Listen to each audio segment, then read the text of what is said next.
Hello, Darshan Maharaja here. I'm seeing a rising trend on X, formerly Twitter. Uh, People expressing a lot of negative things about India and Indian people in general in relation to their presence in Canada. And instead of dismissing that as racist talk or xenophobia or whatever, it behooves us to analyze that. A friend of mine helpfully pointed out to me that these individuals fall in two broad groups.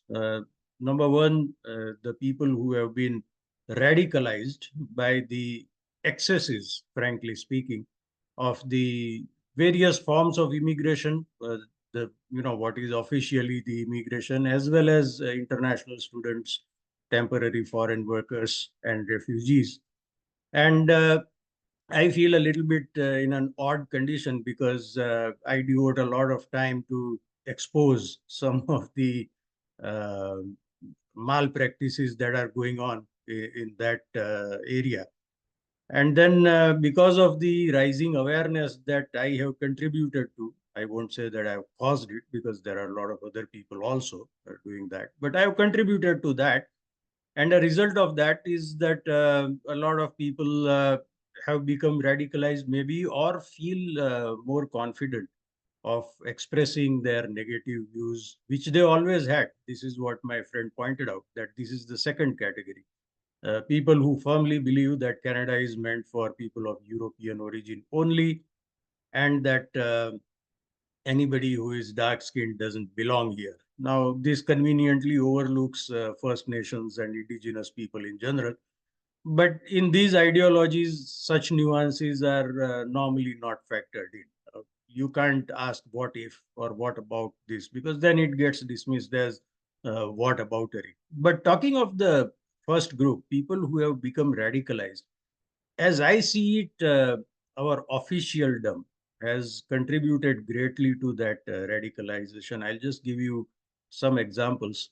Recently, there was a case of a person who was fleeing a scene of crime allegedly that they had committed, and they were driving the wrong way on Highway 401. And there was a police chase, high speed chase, and then it resulted in an accident. The alleged criminal banging or crashing into an oncoming car, killing three people, including a baby and the baby's two grandparents who were in the car. And when she was asked about that, Deputy Prime Minister and Finance Minister Chrystia Freeland said that it is not Canadian to ask something like that. Now, that is not a justifiable response in any manner, in my view.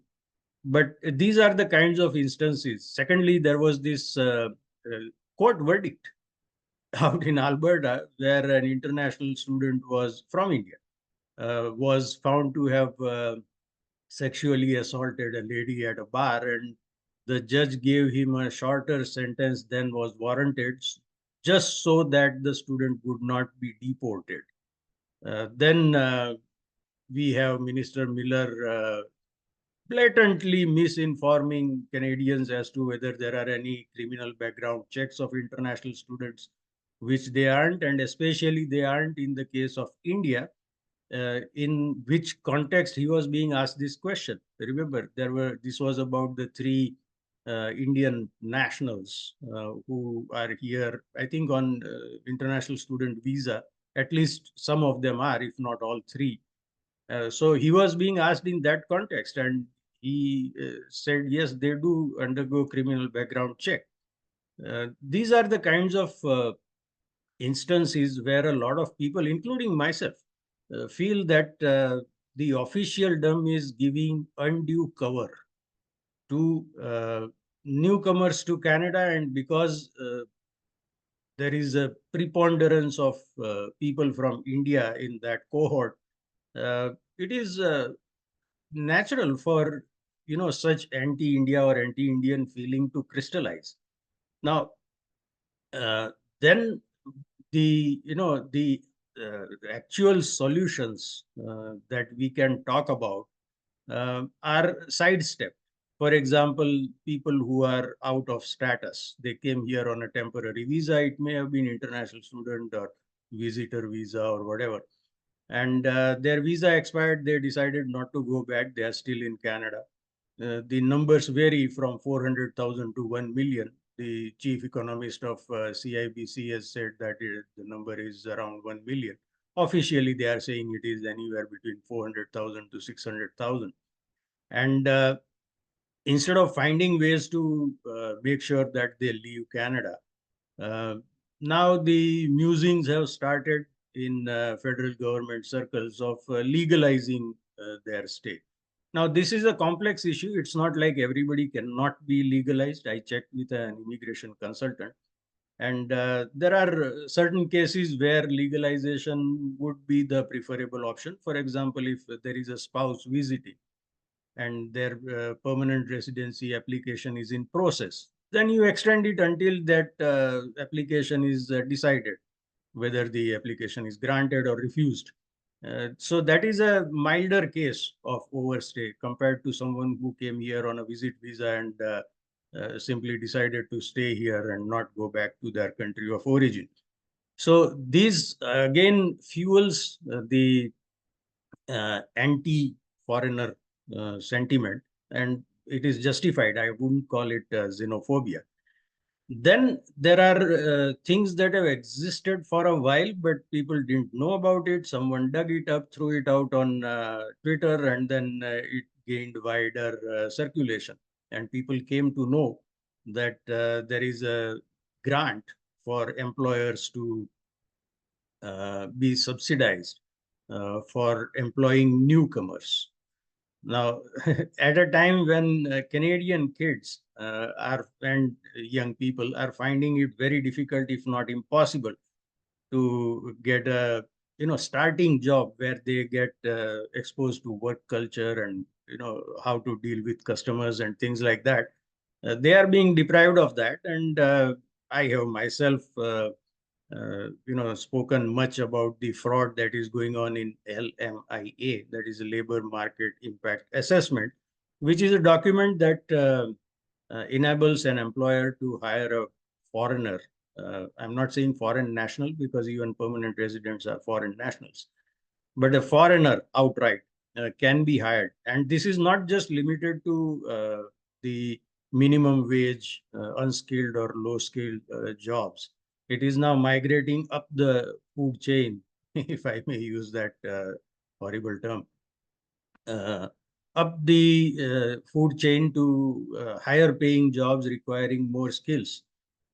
I've heard that there are companies in Canada simply running payrolls for bringing people into Canada where they actually work for some American company, but they are in Canada and they are willing to work for less. So Canadians get shafted, basically.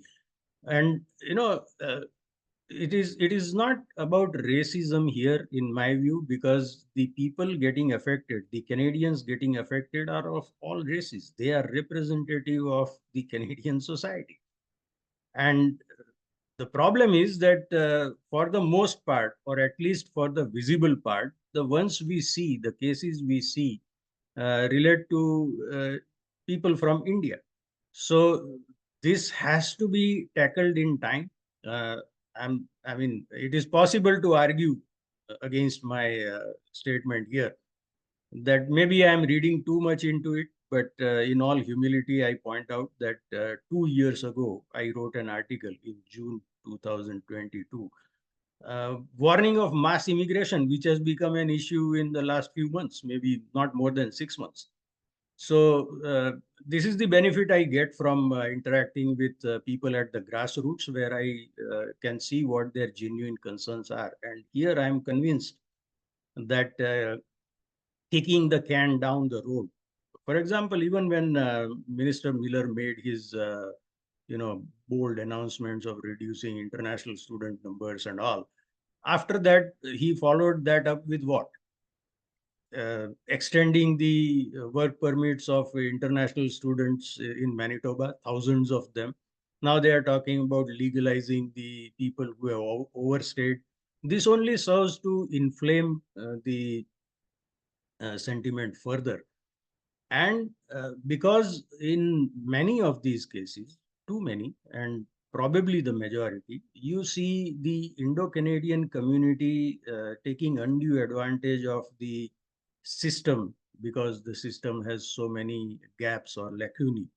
So, the whole community's image has taken a hit. It took about 4 or 5 decades to build up, and within a few months, it has evaporated. Now, you see people in the second category that I mentioned saying that all Indians will be deported. I've been told innumerable times, probably more than 100 times, probably a few hundred times, that you will be deported. No, I said, I'm not going anywhere. I'm actively engaged in fighting this scourge and this corruption that has become endemic in Canada. But our two main constituencies, the political class and the media, are silent about it.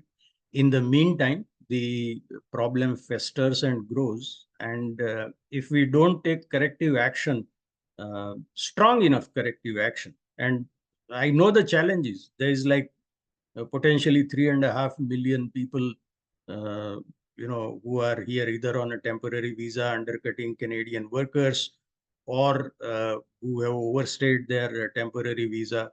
So it's not an easy task tackling this, but tackle it we must, because otherwise this problem will grow, and it could blow up into something very ugly, at which point all the politicians will position themselves in front of a camera and a mic and spout all pious stuff about how Canada, this is not the Canada that, this is not real Canada, this is not the Canada that we have worked so hard to build up, and this is a accepting society, stuff like that. They will make all their pious statements and escape responsibility for having either caused the problem or for having turned a blind eye to it. And in this, I include all the opposition parties also. I don't mean to pin all the blame on the party that is in government, because it is the opposition party's responsibility to hammer on important issues that have an impact on Canadians and on their future. So this is my view. Let me know in the comments what you think. I'll see you again in the next episode. Until then, goodbye and be well.